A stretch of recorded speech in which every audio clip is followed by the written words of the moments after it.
और class 9th के प्यारे बच्चों, कैसे हो आप सब? मुझे उम्मीद है कि आप बिल्कुल फिट और एनर्जेटिक हो। आज हम पढ़ने वाले हैं क्लास 9वे मोमेंट्स टेक्स्ट बुक का chapter number 7 D last leaf द्वारा ओ हेनरी। तो चलिए शुरू करते हैं।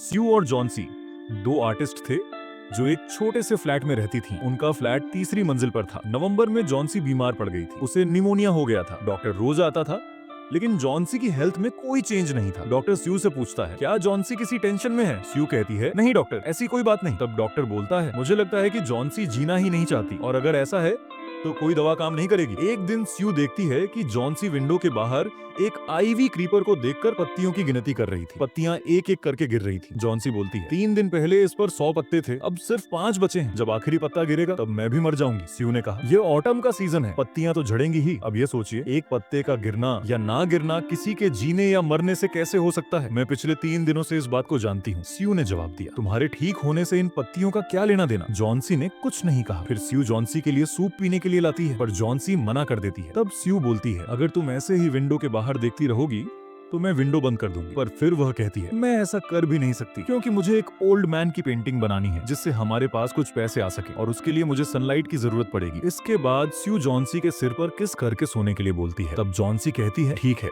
तुम इसे जल्दी खत्म करो, क्योंकि मुझे लास्ट लीफ को देखना और मरना है। आगे कहानी में स्यू बेरमन के बारे में बताती है कि वह एक 60 साल का आदमी है जो एक पेंटर है, और वह अपने जीवन में एक मास्टरपीस बनाना चाहता है। बेरमन स्यू के पेंटिंग के लिए मॉडल भी बनने वाला होता है। स्यू बेरमन के पास जाती है और उसे जॉन्सी की पत्ते वाली कहानी बताती है, जिससे बेरमन जॉन्सी को स्टूपिड कहता है और उससे मिलने के लिए उसके रूम में जाता है जहां जॉन्सी सो रही होती है। तब स्यू और बेरमन उस पौधे को देखने के लिए बाहर जाते हैं, जहां वह देखते हैं कि आखिरी पत्ता केवल बचा है और बाहर बहुत तेज बारिश और हवा भी चल रही है। इसके बाद दोनों अपने अपने रूम में चले जाते हैं। अगली सुबह जब जॉन्सी उठती है तो वह स्यू से विंडो खोलने के लिए कहती है। स्यू को लग रहा था कि वह पत्ता गिर भी गया होगा, लेकिन वह पत्ता नहीं गिरा होता। स्यू बहुत खुश हो जाती है और जॉन्सी सोचती है, आखिर जब रात को इतनी तेज हवा चल रही थी फिर भी यह पत्ता क्यों नहीं गिरा। उसके बाद जॉन्सी इंतजार करने लगती है आखिरी पत्ते के गिरने का, और शाम को फिर बहुत तेज हवा चलने लगती है, पर फिर भी वह पत्ता नहीं गिरता। उसके बाद जॉन्सी को अपनी मिस्टेक समझ आती है और वह स्यू से माफी भी मांगती है। फिर स्यू जॉन्सी के लिए सूप और आईना लाती है। जॉन्सी अपने बाल सही करती है और मुस्कुराती है। कुछ देर बाद जॉन्सी का डॉक्टर आता है